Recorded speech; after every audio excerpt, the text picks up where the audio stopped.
बहुत समय पहले एल्डमेर राज्य में एक बुद्धिमान और न्यायप्रिय राजा ऑल्ड्रिक द गोल्डन राज करते थे।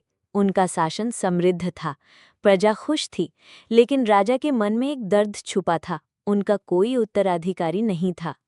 उनकी रानी लियोरा कई साल पहले गुजर चुकी थी और उनके पास केवल एक रहस्यमय उपहार छोड़ गई थी, एक छोटी सी चांदी की लॉकेट जो कभी मैली नहीं होती थी। एक रात एक घूंघटधारी अजनबी महल के द्वार पर आया और एक उपहार दिया, एक जादुई बेलों से बना मुकुट, जिसके बारे में कहा जाता था कि उसे हरे भरे जंगलों की प्राचीन आत्मा ने आशीर्वाद दिया था। इसे पहनो, अजनबी ने फुसफुसाया, और तुम्हारी सबसे गहरी इच्छा पूरी होगी। एक उत्तराधिकारी की चाह में राजा ऑल्ड्रिक ने मुकुट पहन लिया। तुरंत महल के बाग हमेशा के लिए खिल उठे और पूरी भूमि में अभूतपूर्व समृद्धि आ गई। लेकिन इस आशीर्वाद के साथ एक भयानक शाप भी आया।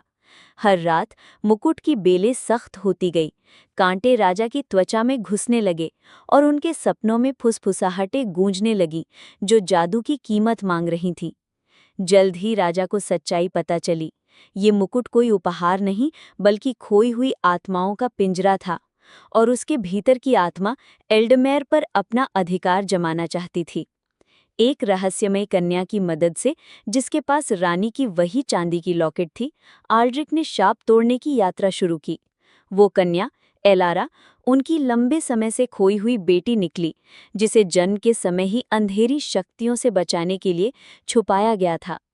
साथ मिलकर उन्होंने हरे भरे जंगलों के हृदय तक की यात्रा की, जहां उन्होंने आत्मा से बुद्धि और इच्छा शक्ति की लड़ाई लड़ी।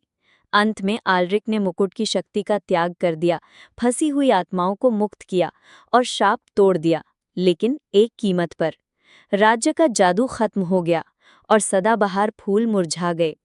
फिर भी जब एल्डमेर पर पहली बर्फबारी हुई, तो ऑल्ड्रिक को समझ आया कि असली चमत्कार जादुई बेलों या अमर वसंत में नहीं, बल्कि अपनी बेटी के प्यार में और लालच से मुक्त होकर शासन करने की समझ में था। और इस तरह राजा ऑल्ड्रिक और राजकुमारी एलारा ने साथ मिलकर शासन किया। उनका बंधन किसी भी जादू से मजबूत था, ये साबित करते हुए कि सबसे बड़ा अद्भुत चमत्कार मंत्रों या शापों में नहीं, बल्कि उन चुनावों में होता है जो हम अपने प्रियजनों के लिए करते हैं।